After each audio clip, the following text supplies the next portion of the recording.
Welcome to ప్రజా television news బులెటిన్లో ముందుగా హెడ్లైన్స్.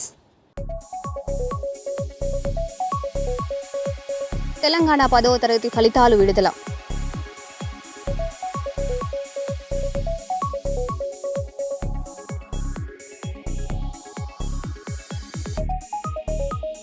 కర్నూలులో విజిబుల్ పోలీసింగ్, రాత్రి వేళల్లో కట్టుదిట్టమైన తనిఖీలు.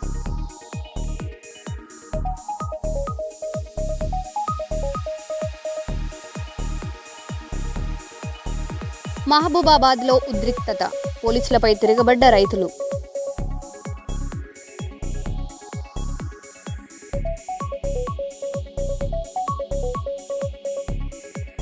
ఎయిర్టెల్ వినూత్న ఆఫర్, సిమ్ తీసుకుంటే లీటర్ పెట్రోల్ ఫ్రీ.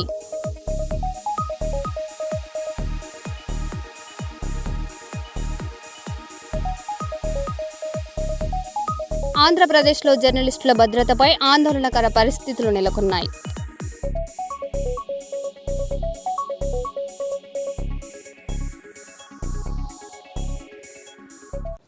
ఇక వివరాల్లోకి వెళ్తే, తెలంగాణలో 10వ తరగతి ఫలితాలు విడుదలయ్యాయి. ఈసారి మొత్తం 95.15% ఉత్తీర్ణత నమోదయ్యింది. మొత్తం 5,26,000 మంది పరీక్షలు రాయగా 4,97,000 మంది ఉత్తీర్ణులయ్యారు. బాలికలు 96.26%తో బాలుర కంటే మెరుగైన ఫలితాలు సాధించారు. ములుగు జిల్లా టాప్లో నిలవగా హైదరాబాద్ జిల్లా చివరి స్థానంలో నిలిచింది.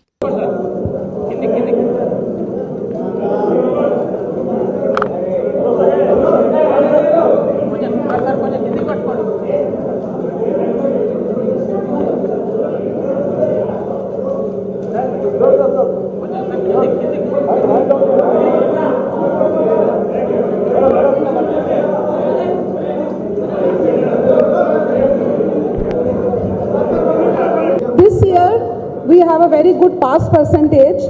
This year 95.15 students have passed. Last year it was 92.78 and this year 95.15 pillalu pass ayaru. Total pillalu 5,26,166 pillalu appear ayi 4,97,312 pillalu pass ayaru. పోయిన సంవత్సరం లాగా ఈ సంవత్సరం మళ్ళీ girls are the best. 96.26 pass percentage among girls and 94.07 pass percentage among boys. ఇదే విధంగా there are more than 5,731 schools అక్కడ 100% పిల్లలు పాస్ అయ్యారు. దాంట్లో మాత్రమే ఒక 6 స్కూల్స్ ప్రైవేట్ స్కూల్స్ ఉన్నాయి, అక్కడ ఒక్క పిల్లవాడు కూడా పాస్ కాలేదు. ఇదే విధంగా Mulugu district recorded the highest pass percentage and Hyderabad district with 89.23 the lowest. ఇదే విధంగా social welfare residential school achieved the highest pass percentage of 99.1%. So a big hand to social welfare institutions. ఇదే విధంగా మేము ముందు పోతే SSC public examination for private candidates also పోయిన సంవత్సరం 57.22 ఉంటే ఈ నాగూర్ కర్నూలు జిల్లాలో ఉరుములు మెరుపులతో కూడిన అకాల వర్షం కురిసింది. మార్కెట్ యార్డులో నిల్వ ఉన్న మొక్కజొన్న ధాన్యం తడిసి రైతులు నష్టపోయారు. ప్రభుత్వం సకాలంలో పంట కొనుగోలు చేయకపోవడం వల్లే ఈ పరిస్థితి వచ్చిందని రైతులు ఆవేదన వ్యక్తం చేస్తున్నారు. తడిసిన పంటను ప్రభుత్వమే కొనుగోలు చేయాలని రైతులు డిమాండ్ చేస్తున్నారు.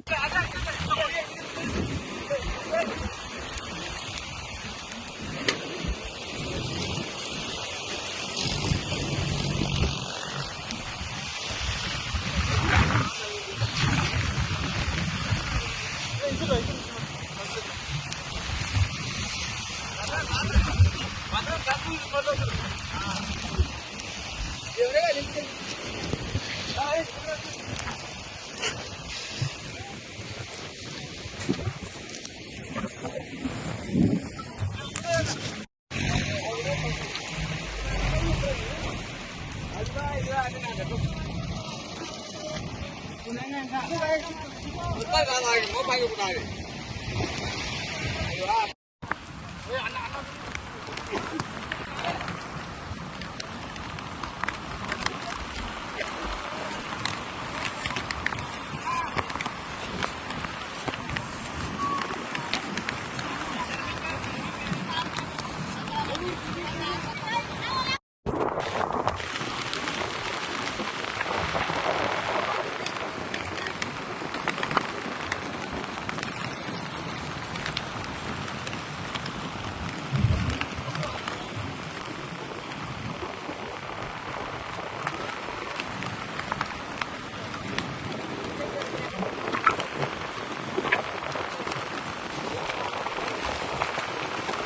పదవ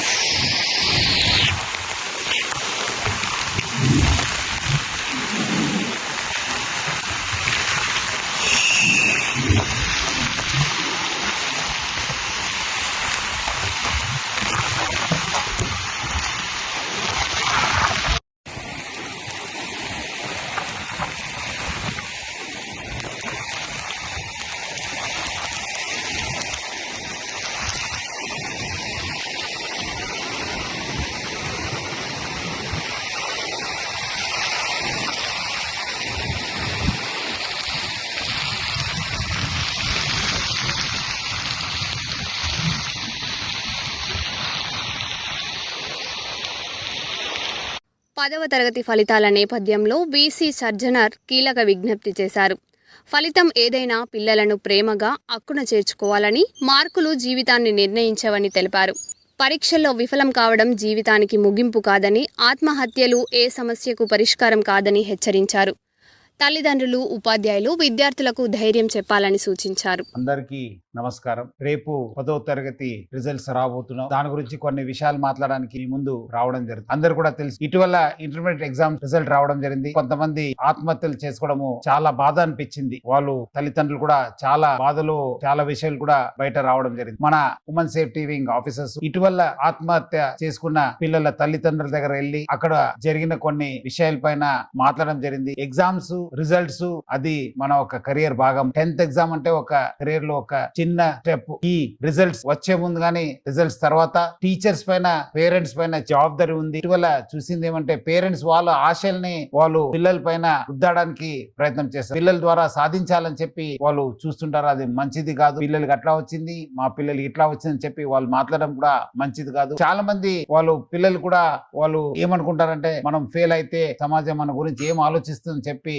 బాధపడుతుంటారు. సో ముఖ్యంగా ఎగ్జామ్స్ వచ్చిన తర్వాత పేరెంట్స్ అందరికి, ముఖ్యంగా టీచర్స్ అందరు కూడా ఎవరెవరు ఇలాంటి తక్కువ మార్క్స్ వచ్చిన పిల్లలతో చాలా టైం గడపాలి. పేరెంట్స్ వాళ్ళతో ఉండాలి, వాళ్ళకు ధైర్యం నింపాలి, అట్లానే వాళ్ళకు తెలియపరచాలి. ఎగ్జామ్స్ అనేది ఒక చిన్న స్టెప్. రెట్టింపు ఉత్సాహంతో రాసి ఇంకా ఎక్కువ మార్క్స్ తీసుకోవడానికి ఒక మంచి అవకాశం అని చెప్పి పాజిటివ్ ఫీలింగ్ తీసుకోవడానికి వాళ్ళు ప్రయత్నం చేయాలి. ఈ అనాలిసిస్ లో బయటపడింది ఏమంటే ఇలాంటి పిల్లలు కొంతము సింగల్ గా ఉండడము, మౌనంగా ఉండడము, గదిలో ఉండడము, లేదంటే అన్నం తక్కువ తినడము, లేదంటే లైఫ్ లో ఏదో పెద్ద కోల్పోయినట్లు వాళ్ళ ఒక బిహేవియర్ ఉంటుంది. దాన్ని పేరెంట్స్, టీచర్స్ గమనించాలి. కొంచెము ప్రోత్సహించే విధంగా వాళ్ళతో ఎక్కువ మాట్లాడడం. కానీ పేరెంట్స్ చాలా మంది ఇప్పుడు ఫాదర్ కూడా బయట పోతారు, మదర్ కూడా బయట పోతారు, పిల్లలు ఒకరే అయిపోతారు. అలాంటి సమయం కూడా ఈ ఆత్మహత్య చేసుకోవడము మనము గమనించాను. మీరు ఈ టైంలో వాళ్ళతో ఎక్కువ టైం స్పెండ్ చేయండి. అవసరమైతే మీరు లీవ్ పెట్టి పిల్లలతో టైం గడపండి. టీచర్స్ పైన కూడా చాలా ఒక పెద్ద రెస్పాన్సిబిలిటీ ఉంది. మార్క్స్ వచ్చిన వాళ్ళు 100 out of 100 వచ్చిన వాళ్ళతో టైం గడపకుండా మీరు ఇలాంటి మార్క్స్ వచ్చిన పిల్లలతో ఎక్కువ టైం గడపండి. వాళ్ళతో ఫోన్ లో మాట్లాడండి, లేదంటే పిలిపించి మాట్లాడండి, లేదంటే ఇలాంటి 4-5 పిల్లలతో కలిసి ఎంకరేజ్మెంట్ అయ్యే విధంగా మాట్లాడండి. కానీ వాళ్ళని ఒంటరిగా వదలొద్దు. ఎందుకంటే దీని వల్లనే వాళ్ళకి రకరకాల ఆలోచన రావడము, సమాజం గురించి, కెరియర్ గురించి చాలా ఏదో పెద్ద కోల్పోయినట్లు వాళ్ళు చేస్తుంటారు. ఎందుకంటే విద్యార్థులు ఎటువంటి పరిస్థితుల్లో ఆత్మహత్య లేని ప్రపంచాన్ని, సమాజాన్ని మనం నిర్మించాల్సిన బాధ్యత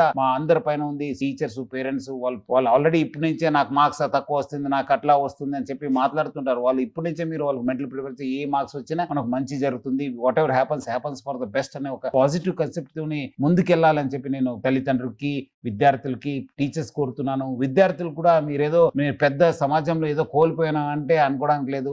సో 10th మనం అందరూ ఎక్కువ చదువుకునే వాళ్ళందరూ కూడా సక్సెస్ఫుల్ కాలేదు. చాలా మంది తక్కువ చదువుకునే వాళ్ళు కూడా చాలా సక్సెస్ఫుల్ అయిన ఎగ్జాంపుల్ చాలా ఉన్నాం. సో మీరందరూ కూడా ధైర్యంగా ఉండి, అట్లానే మీరందరూ కూడా ఈ ఒక వచ్చే రేపు రిజల్ట్ అందరూ పాస్ కావాలి, మీకు అందరూ కూడా ఉజ్వల భవిష్యత్తు ఉండాలని చెప్పి నా తరపు నుంచి, హైదరాబాద్ సిటీ పోలీస్ తరఫు కూడా అందరు కూడా కోరుతూ ఆల్ ది బెస్ట్.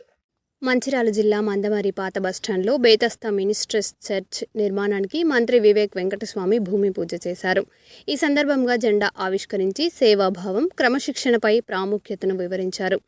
మందమరిలో ఇందిరమ్మ ఇల్లు కేటాయింపుపై త్వరలో నిర్ణయం తీసుకుంటామని తెలిపారు. పట్టణంలో సీసీ రోడ్లు, డ్రైనేజీ, శ్మశాన వాటికల నిర్మాణ పనులు కొనసాగుతున్నాయని పేర్కొన్నారు.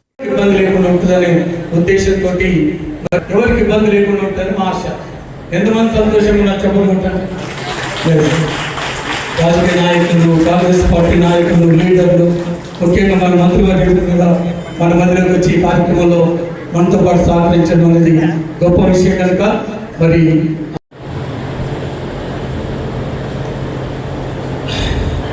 బ్రదర్ తెలంగాణ ప్రభుత్వము వచ్చినప్పుడు 60,000 కోట్ల అప్పుండే.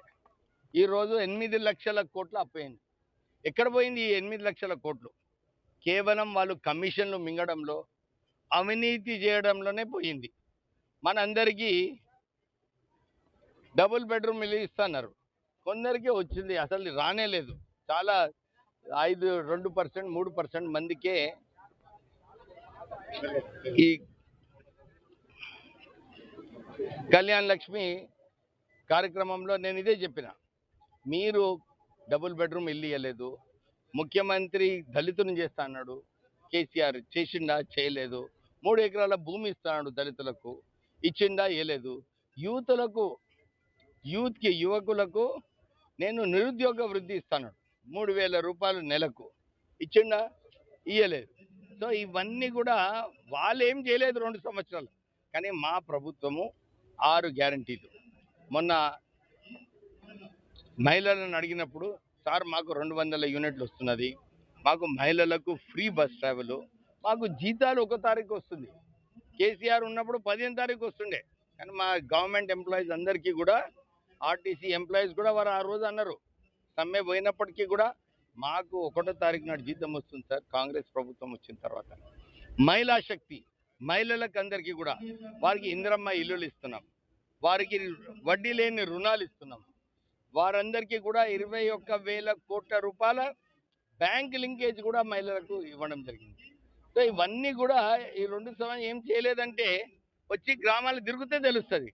కానీ ఈ కేటీఆర్ సోషల్ మీడియా నడిపించుకొని, సోషల్ మీడియా ఏ చిన్న విషయమైనా కానీ సోషల్ మీడియాలో పెట్టి గెలుస్తామనుకుంటున్నాడు.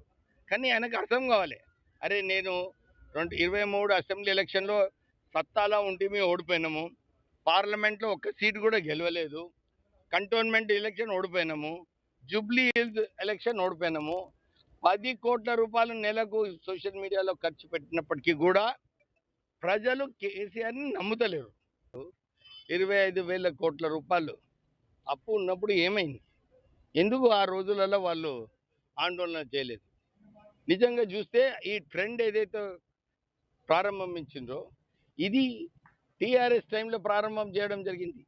సింగరేణి సంస్థ నుంచి నిధులన్నీ కూడా బయటికి దోచుకొని, ఇక్కడ కొత్త గనులు రావాలంటే మేము సమ్మె చేస్తాము, సమ్మె చేసి కొత్త గనులు రాకుంటే చేసిండు. కానీ ఒరిస్సాలో సింగరేణి సంస్థ గనులు తీసుకుంది. అరే మన దగ్గర తీసుకుంటే మనకు ఉపాధి అవకాశాలు కలిసి వస్తాయి. కానీ అక్కడ పెడితే అది కూడా మంచిదే సింగరేణి సంస్థకు.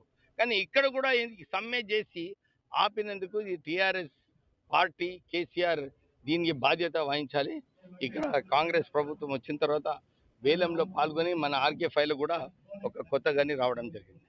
ఇప్పుడు సిబిఐ ఎంక్వైరీ అంటే కేంద్రమే రావాలి ముందుకు. రాష్ట్ర ప్రభుత్వం కేంద్రంని కోరింది. సిబిఐ ఎంక్వైరీ చేసినప్పుడు మన కేంద్ర ప్రభుత్వము ఇంతకుముందు ఎట్లయితే అమిత్ షా, నడ్డా గారు వీళ్ళందరూ కూడా అన్నారు, కాళేశ్వరము ఒక ఏటీఎం టీఆర్ఎస్ పార్టీకి అని చెప్పినారు. ఆ ఏటీఎం ఏదైతే చెప్పినారో దాని ప్రకారంగానే సిబిఐ ఎంక్వైరీ పెడితే బాగుంటుంది. నిజంగా మనకు అందరు తెలుస్తుంది ఎంత దోచుకున్నారో తెలంగాణకు టీఆర్ఎస్ ప్రభుత్వం 10 సంవత్సరాల్లో అన్ని కూడా బయటపడుతుంది. ధాన్యం కొనుగోళ్లు పారదర్శకంగా నిర్వహించి రైతులకు ఇబ్బందులు లేకుండా చూడాలని మంత్రి పొన్నం ప్రభాకర్ అధికారులను ఆదేశించారు. వేసవిలో తాగునీటి సరఫరా, ఇందిరమ్మ ఇండ్లు, రహదారులు, సాగునీటి పనులపై ప్రత్యేక దృష్టి పెట్టాలని సూచించారు. హన్మకొండలో జరిగిన సమీక్షా సమావేశంలో ప్రభుత్వ పథకాల అమలుపై మంత్రి అధికారులకు కీలక ఆదేశాలు జారీ చేశారు. 2 ముఖ్యమైనవి, మిగతా అన్ని ముఖ్యమే. కానీ ఇప్పుడు ధాన్యం కొనుగోలు, గ్రామ ప్రాంతాల్లో డ్రింకింగ్ వాటర్, మేము కూడా మా తరఫున ఆ కొనుగోలుకు సంబంధించి పర్యవేక్షణ కొరకు 5 కమిటీ వేసుకున్నాం. త్రాగునీటికి సంబంధించి కూడా సమస్యలు మీ దృష్టికి తీసుకురావడానికి ఇవాళ నుంచి మా ఊళ్ళో ఫోర్స్ ఉంటారు, రోజు మీరు ప్రాణం తింటుంటారు, నన్ను ఏమన్నది ఎందుకంటే మీరు ప్రాబ్లం సాల్వ్ చేయాలి. దాని తర్వాత వన సంరక్షణ అంటే చెట్ల నాటే విషయానికి వచ్చినప్పుడు వర్షాకాలం వరకు ప్రిపేర్ అవుతారు. స్కూలు బ్యాక్అవుట్స్ లేకుండా, వాళ్ళ స్కూల్ డ్రాప్అవుట్స్ లేకుండా ఉండే విధంగా అడ్మిషన్ల సంఖ్య పెంచే విషయం కావచ్చు, ఆ ఇందిరా మిల్లు కంప్లీట్ చేయడానికి కానీ, హెల్త్ క్యాంప్స్ కూడా కొంత ఇవన్నీ ప్లాన్ చేయడానికి నేను కూడా కొంత క్షేత్రస్థాయిలో ప్రిపరేషన్ చేస్తా ఉన్నాను. But I request all officers, దయచేసి అందరూ కొద్దిగా ఎండాకాలమైనా మార్నింగే వచ్చి మళ్ళీ ఈవినింగ్ పని చేసినా నేనేం ఎండ దెబ్బలా మొత్తం ఎండ దెబ్బ దగ్గర తిరగట్లేదు. బట్ రెస్పాన్సిబిలిటీ అనేది ఒక కొంత బాధ్యత చేయండి. నేను వెటర్నరీ కూడా ఇక్కడ కొంత పశు సంపద ఎక్కువ కంపేరిటివ్లీ యువర్ డిస్ట్రిక్ట్ ఏరియా, ఈ మండలి మండలి వల్ల కొంత ఎక్కువ పశు సంపద ఉంది కాబట్టి దాన్ని కూడా ఇంకా కొంత మనం వాళ్ళ ఇబ్బంది లేకుండా అయితేనే ఇంకా కొంత బిజినెస్ అంత చేస్తారు. ఆయన ఫామ్ కూడా కొంత సీరియస్ తీసుకున్నామా. సో ఎన్నిగా అందరికీ మరొకసారి మండల స్థాయిగా 2 అంశాల పట్ల అందరూ కూడా తీవ్రంగా చెరువులలో కూడా చూసుకోండి. ధాన్యం కొనుగోలు, త్రాగునీటి సమస్యలు ప్రత్యేకించి ఈ 2 అంశాల పట్ల అతి పెద్దగా శ్రద్ధ తీసుకోవాలని ఈ సందర్భంగా కోరుతాను. Thank you sir. ఈ భీమదేవరపల్లి మండలంలో వివిధ శాఖలకు సంబంధించినటువంటి అభివృద్ధి కార్యక్రమాల్ని సమీక్షించి ప్రభుత్వ అధికారులందరూ కూడా దీని మీద ముఖ్యంగా పర్టికులర్గా ప్యాడీ ప్రొక్యూర్మెంట్ కావచ్చు, డ్రింకింగ్ వాటర్ కావచ్చు, మిగతా అంశాల్లో కూడా అందరూ కూడా సీరియస్గా ఫోకస్ చేయాల్సిందిగా అందరినీ రిక్వెస్ట్ చేస్తా ఉన్నాం. ఈ కార్యక్రమంలో పాల్గొన్నటువంటి గౌరవ మంత్రివర్యులకు, అదేవిధంగా వివిధ శాఖల అధికారులకు, ప్రజాప్రతినిధులకు అందరికి కూడా ధన్యవాదాలు తెలియజేస్తూ ఈ ప్రోగ్రామ్ని క్లోజ్ చేస్తాను. Thank you. మహబూబాబాద్ జిల్లా తొర్రూలులో మొక్కజొన్న కొనుగోలు నిలిచిపోవడంతో రైతులు ఆందోళనకు దిగారు. నెల రోజులుగా ఎండలో పడిగాపులు కాస్తున్నామని రైతులు ఆవేదన వ్యక్తం చేస్తుండగా కేసులు పెడతామంటూ పోలీసులు బెదిరిస్తున్నారంటూ ఆగ్రహం వ్యక్తం చేశారు. మేము చావాలా అంటూ రైతులు పోలీసులను నిలదీశారు.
జనగామ జిల్లా పాలకుర్తి మండలం లక్ష్మీనారాయణపురంలో ఉప సర్పంచ్ పడిషే అశోక్ తన ఏడాది జీతాన్ని వెచ్చించి 2 లక్షలతో బస్ షెల్టర్ నిర్మించారు. తల్లి జ్ఞాపకార్థంగా నిర్మించిన ఈ షెల్టర్ను తెలంగాణ ఆవిర్భావ దినోత్సవం సందర్భంగా మాజీ మంత్రి ఎర్రబెల్లి దయాకర్ రావు ప్రారంభించారు. ఈ సేవాభావం స్థానికంగా ప్రశంసలు అందుకుంటుంది.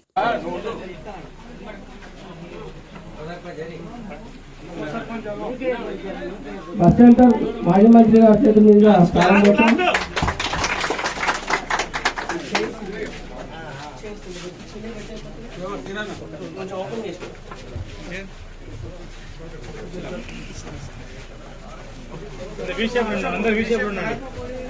కొంచెం వెనక దూరం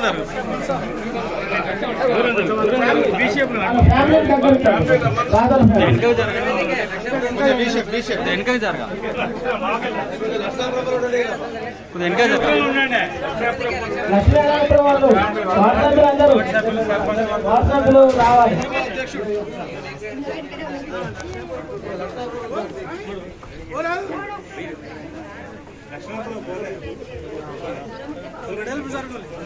ఫోటో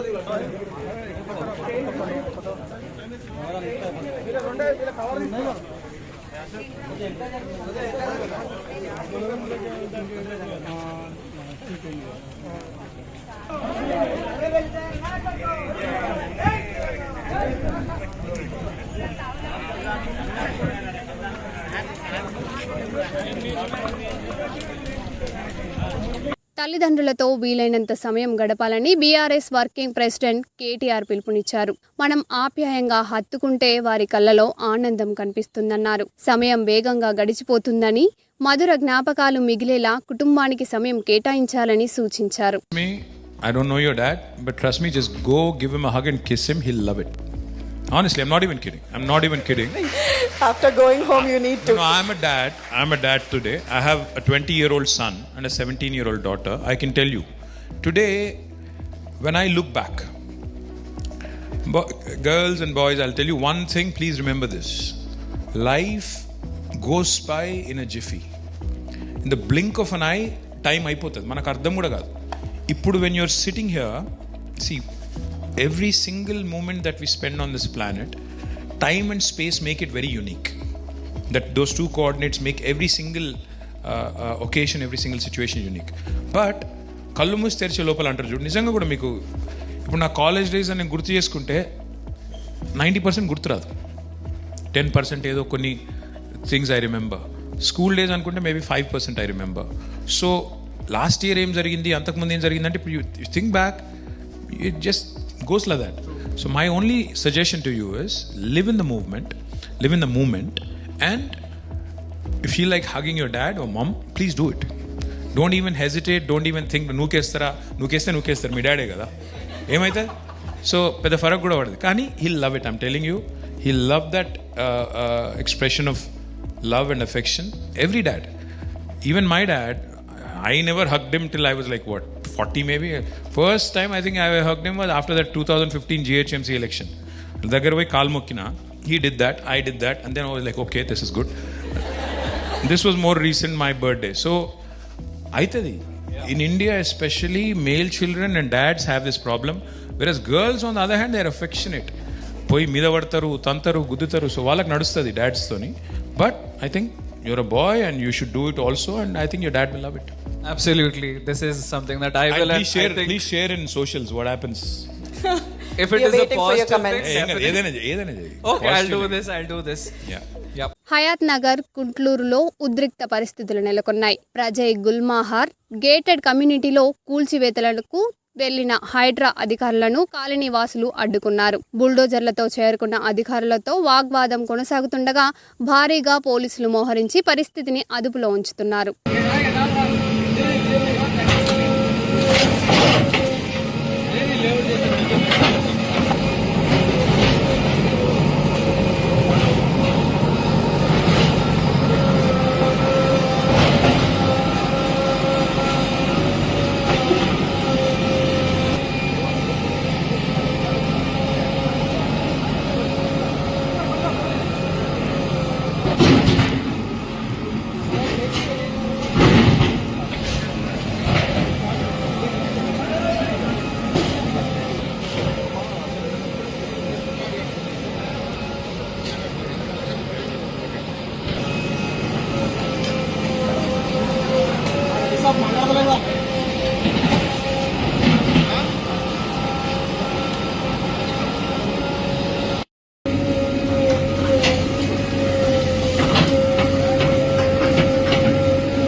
కరీంనగర్ జిల్లాలో హృదయ విరాధక ఘటన చోటు చేసుకుంది.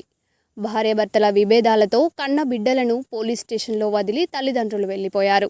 ఎల్ఎండి పోలీస్ స్టేషన్లో చిన్నారులు బిక్కుమంటూ గడపగా పోలీసులు నానమ్మను పిలిపించి పిల్లలను అప్పగించారు. ఈ ఘటన స్థానికంగా కలకలం రేపింది.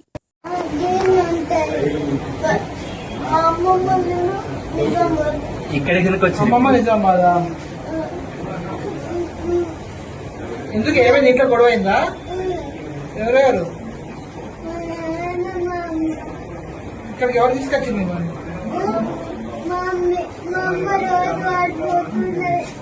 మమ్మీయా? రోజు పడిపోతుందా? ఎందుకు?